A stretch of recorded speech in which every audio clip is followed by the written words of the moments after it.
Bienvenue dans ce vlog numéro 3. Alors, que fait chérie chérie? Qu'est-ce que tu fais chérie chérie pour m'aider? Demain, journée à l'hôpital. Donc, en mode collage pour les livrets de jeux de l'association pour les enfants hospitalisés. Hop. Le gros coup de main du soir.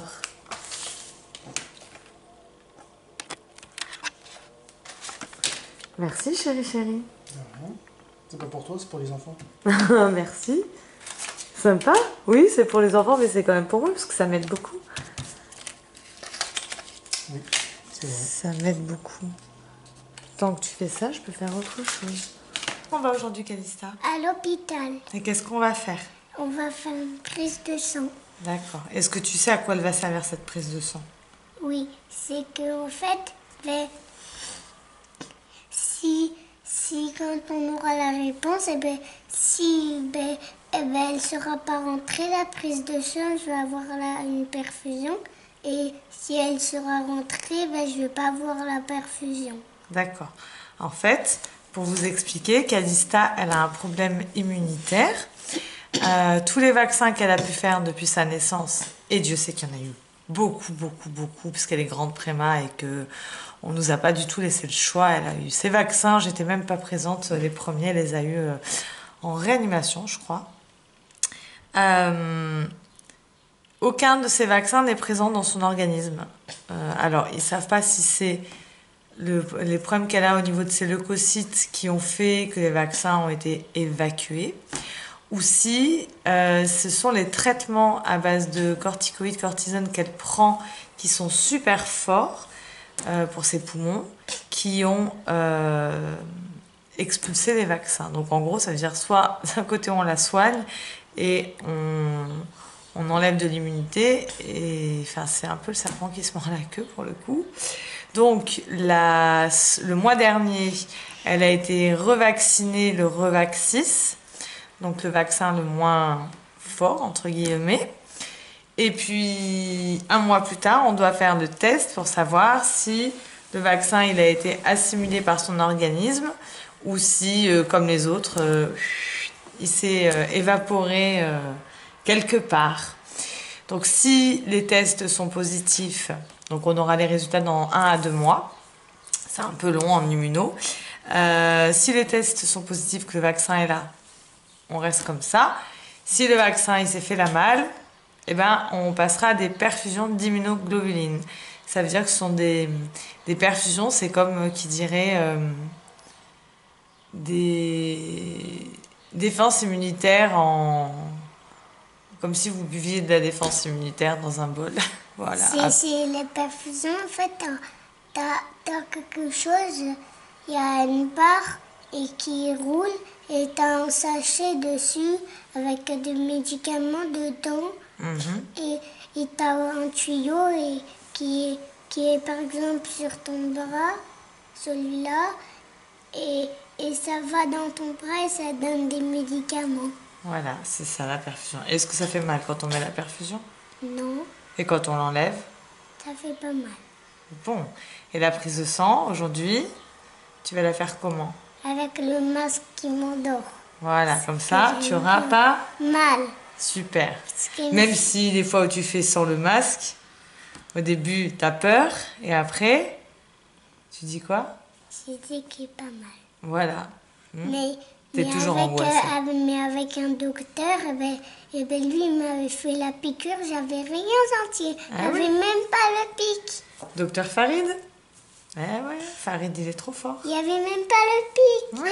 Si c'est toi qui l'avais fait, t'aurais dû prendre. Bah, moi, quand je te fais des pics, tu sens le pic, là? Non. Tu le sens? Ah, bon. Allez, on décolle? Oui. C'est parti. On est arrivé à l'hôpital. Tu dis coucou? Coucou. Voilà, on vient d'arriver, on s'est garé. Hop, on monte. Comment tu te sens? ça a mal à ta jambe. Oui, bah, comme d'hab.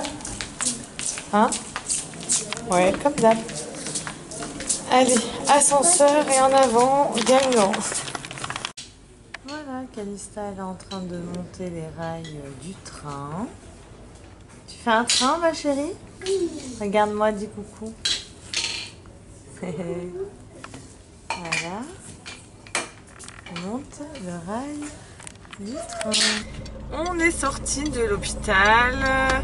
Comment ça s'est passé, Calista? Bien, et là on va chez Mimi. Ouais, on va passer voir mon arrière-grand-mère à sa maison de retraite qui est collée à l'hôpital de l'Archer, donc c'est cool. Arrivé à la maison de retraite. Bon alors dis-nous un peu, la prise de sang, le masque, tout ça. Regarde-moi, comment ça s'est passé? Bien. Raconte, qu'est-ce qui s'est passé? Raconte-nous. Le masque, ça m'a endormi. D'accord, ça t'a détendu. Oui. Est-ce que t'as eu mal? Oui. Non. Ah, tu m'as fait peur. T'as pas eu mal? T'as rien senti? Non. Bon. Ça va, t'es pas traumatisée? J'ai senti la piqûre, mais j'ai pas eu mal. Bon. De toute façon, on y retourne dans un mois pour avoir les résultats et pour savoir si on va devoir faire des immunos ou pas. On a croisé son hémato, qui est un homme extraordinaire. De toute façon, on a vraiment de la chance. On est suivi au CHU l'Archer. Et on a vraiment la chance d'avoir un service de pointe avec du personnel empathique et d'une gentillesse et d'une bienveillance extraordinaire. Vraiment, voilà. Je remercie tout le personnel du CHU de l'Archer 2 à Nice parce qu'ils sont exceptionnels. Merci. Je voulais vous présenter... Qui c'est celle-là? C'est toi là-bas? Ah, avec les cheveux. Eh ben oui, c'est toi. C'est moi. Une des personnes les plus importantes de toute ma vie. Ça, tu risques pas. Ma Je serai grand-mère. toujours là. Ben oui. Voilà. Ah, t'es la personne, ma petite mamie, Je comprends. ma petite grand-mère que j'aime plus que bien tout sûr, au bien monde. sûr. Ah, merci mon cœur. Hein? Merci de tout mon cœur. C'est son anniversaire. Elle fête ses 90 ans. Ah, hier, elle me l'a Bravo. dit. C'était hier. Aïe, maman. Viens là. Viens là. Aïe, maman, l'armée va gueuler. C'est l'arrière-grand-mère de Calista, Emma Aïe, et Léa. maman. On est sur l'autoroute. On s'est arrêté un petit peu parce que Calista, elle est un peu blanche. Elle se sent pas très bien. Donc on fait une pause. On repartira dans un petit moment. Il est 19h05, je pars du bureau. J'ai quasiment pas eu le temps de vous faire des vidéos depuis que je suis rentrée de l'hôpital avec Calista. En fait non, j'ai pas eu le temps du tout. J'ai snappé genre 2 vidéos et c'est tout. Voilà, 19h05, je rentre chez moi, je suis complètement cuite. J'ai abattu un boulot cet après-midi absolument monstrueux. Quoi vous dire d'autre à part que je sais pas ce que je vais faire à manger ce soir et qu'il faudrait peut-être que je commence à m'en inquiéter un petit peu et que les gens dans la rue, ils me voient dans ma voiture en train de me filmer, ils doivent se demander ce que je suis en train de faire. En plus, je m'arrache la jambe. C'est parti, on rentre à la maison. J'aime bien ce coin. Ça fait 2 fois que je termine mes vidéos ici. C'est un petit coin calme, on entend les oiseaux. Je trouve ça très agréable. Je voulais donc faire un point et vous reparler de la santé de Calista. Comme j'avais dit, c'est l'oublier dans tout ça. Calista, Calista, il faut savoir qu'elle est née, elle aussi à 5 mois de grossesse. C'était la plus petite des deux, elle faisait 830 grammes. Elle a été opérée du cœur, elle pesait 940 grammes. Elle a une grande cicatrice. En fait, la cicatrice, plus Calista grandit, plus la cicatrice grandit. Des choses auxquelles je ne m'attendais pas en fait quand elle était petite. Calista, elle a respiré toute seule. Elle avait, je crois, 1 mois et demi. Elle n'a pas eu besoin d'oxygène pour rentrer à la maison. Néanmoins, elle a eu besoin d'oxygène super souvent parce que elle est très fragile. Elle a toujours été très fragile. Elle tombait même malade la première. Elle contaminait Léa la plupart du temps. C'était elle la première à tomber malade. Donc elle a attrapé beaucoup de pneumopathie malgré qu'elle a été vaccinée, survaccinée, qu'elle a même reçu le vaccin du Synagis 5, des fois 6 fois par an, parce que certaines fois elles l'ont fait un mois de plus que les autres. Et donc bronchiolite, VRS, rotavirus, elles ont été vaccinées aussi contre le rotavirus. Et Calistal l'a attrapé 3, 4 fois, je sais plus.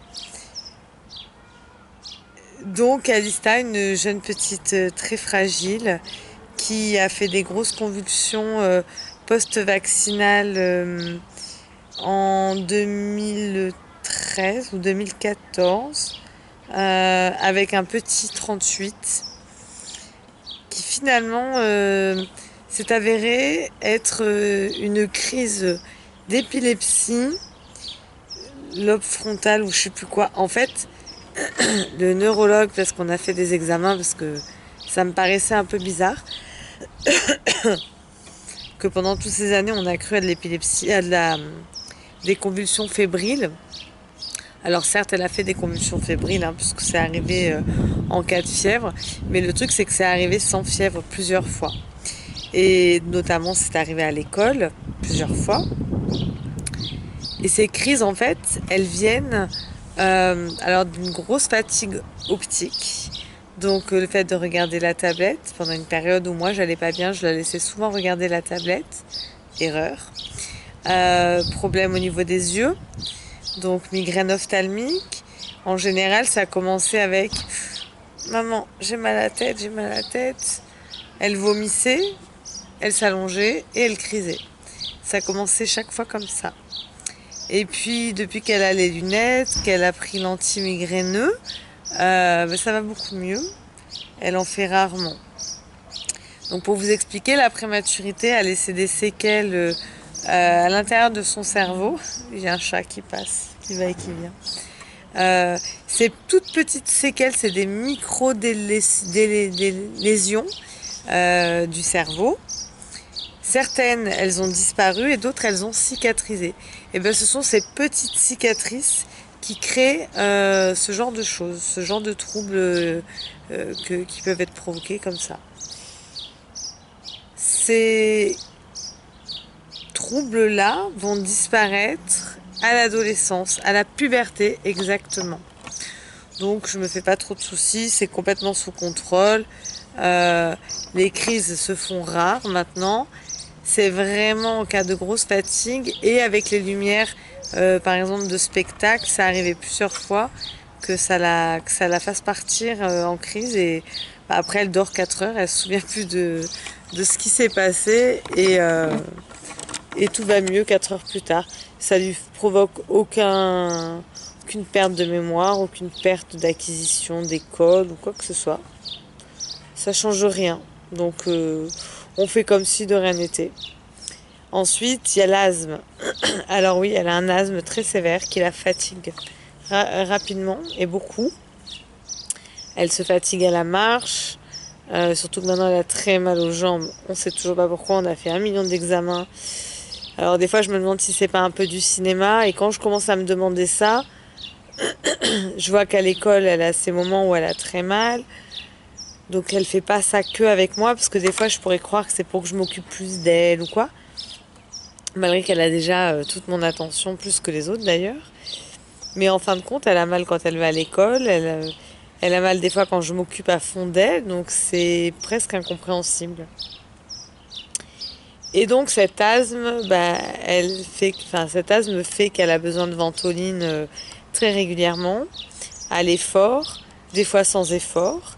On a toujours de l'oxygène à la maison parce que elle fait souvent des aérosols sous oxygène parce que les aérosols sous air la font parfois désaturer. Elle fait des crises où elle désature beaucoup, très vite. Elle a toujours fait ça, mais j'étais tellement concentrée sur Léa que je m'en suis jamais préoccupée plus que ça et j'en suis j'en suis malade et j'en culpabilise beaucoup. Par exemple, l'exemple le plus probant, c'est on allait chez le cardiologue toutes les 2-3 semaines avec Léa. Oh, il y a un moustique tigre qui est venu me piquer. Toutes les 2-3 semaines avec Léa. On n'a jamais pensé à faire le contrôle du cœur à Calista. Ni le cardiologue, ni moi. À ma décharge, je suis pas la seule à avoir été très concentrée sur Léa. Donc c'est pour vous dire à quel point j'ai pas joué mon rôle de maman à fond avec Calista. Et oui, je m'en veux beaucoup de ça. Pendant des années, j'ai été tellement concentrée sur Léa que j'en ai un peu oublié mon rôle de maman avec Calista. Et donc cet asthme, il est des fois compliqué à gérer. On a eu des saturations à 63 qui nous ont fait venir le SAMU l'été dernier. Heureusement, on aurait pu me prendre pour une folle quand je dis des choses comme ça. J'étais pas seule, il y avait plein de témoins. Mais surtout, c'est le genre de choses que j'aurais préféré que ça arrive à l'hôpital devant les médecins pour qu'ils puissent essayer de comprendre. Et en fin de compte, j'ai eu du bol. C'est arrivé quand elle a été opérée. Elle a eu une opération des poumons au mois d'octobre pour aller regarder à l'intérieur de ses poumons ses bronchies, comment on dit ça. Et elle a justement fait un épisode comme elle a fait plusieurs fois à la maison et à l'école. C'est-à-dire, elle est en train de rien faire et d'un coup, elle commence à devenir grise, elle désature beaucoup. Et presque elle devient toute molle et quasiment elle tombe. Et donc elle était branchée, il y avait l'infirmière, le pneumologue interne et moi. Et elle était dans la salle de jeu en train d'écrire et de dessiner. Et donc elle a commencé à dégringoler en saturation. Donc l'infirmière, elle a appelé le médecin qui était dans la salle juste à côté. Il est arrivé vite et il a eu le temps de la rattraper et de la prendre au bras et de la mettre sur son lit. Donc pour vous dire que, bon, ça reste compliqué, mais on fait avec et ça va, on gère. Ensuite, il y a la maladie de Willebrand. Alors, la maladie de Willebrand, c'est un trouble de la coagulation. C'est le facteur Willebrand. C'est comme de l'hémophilie. L'hémophilie, c'est la maman de tous les troubles de la coagulation. Et dans l'hémophilie, vous avez troubles de facteur machin, facteur 10, facteur ci, facteur ça. Donc Calista, elle a un trouble du facteur Willebrand. Ça veut dire que quand elle se met à saigner, eh bien, elle saigne beaucoup, longtemps, surtout longtemps. On a beaucoup de mal à arrêter les saignements. Elle saigne souvent. Elle a rapidement des bleus, des pétéchis, c'est-à-dire des petits vaisseaux, des petits points qui éclatent un petit peu partout, sur le visage, sur les mains, sur le nez, dans la bouche. Ça dépend vraiment des moments et de ce qu'elle fait de ses journées. Voilà, je pense que... Hop, voilà, ça va être mieux de caler la caméra. Depuis tout à l'heure, j'ai mal aux jambes à force de la tenir. Donc les pétéchis, les bleus, les moments où elle prend des coups et que... Il y a des moments où elle prend des coups tout bêtes, elle tombe, elle se fait mal, où on a un petit peu plus peur qu'elle fasse une hémorragie, qu'il y ait un truc qu'on n'ait pas vu. Donc c'est vrai que au niveau Willebrand, il y a des trucs des fois qui me font un petit peu plus peur que d'autres. Je pense que j'ai tout dit. Pour terminer, par rapport aux questions qu'on m'a posées hier dans les commentaires, on m'a demandé de parler d'éducation positive et bienveillante. Alors, je vais vous faire une vidéo là-dessus et je vais tout vous dire prochainement. T'as des choses à dire sur ta journée? Oui. Tu avais oublié quoi ce matin à la maison? Des verres à soie. Papa, il te les a apportés en catastrophe. En catastrophe. Hein? Ouais, mais c'était pas grave après. Oui, je sais, mais bon, je voulais pas que ta maîtresse, elle te crie dessus. Un peu plus. On dira rien. Si, il y a ma maîtresse qui nous regarde. Et s'il y a ta maîtresse qui nous regarde, eh ben on va lui dire « S'il vous plaît, arrêtez de crier et réfléchissez un petit peu à ce que vous dites aux élèves. Vous les traumatisez, changez. » Voilà. Tu as quelque chose à ajouter? Non. Et vous traumatisez aussi les parents. Vrai ou pas? Oui. Voilà. On a quelques problèmes avec la maîtresse à Emma qui crie beaucoup. Tu as quelque chose d'autre à ajouter, ma chérie? Non. Ok. Je vous clôture cette vidéo, ce vlog du 13 mai, en vous remerciant pour tous vos commentaires super positifs sur le journal intime, mais aussi sur la vidéo sur YouTube. Ça me fait vraiment plaisir, même aux filles, elles ont regardé, elles m'ont dit « Ah, c'est trop bien », elles ont lu tous les commentaires et tout, c'était trop mignon. Je vous dis à demain pour un nouveau vlog. Salut!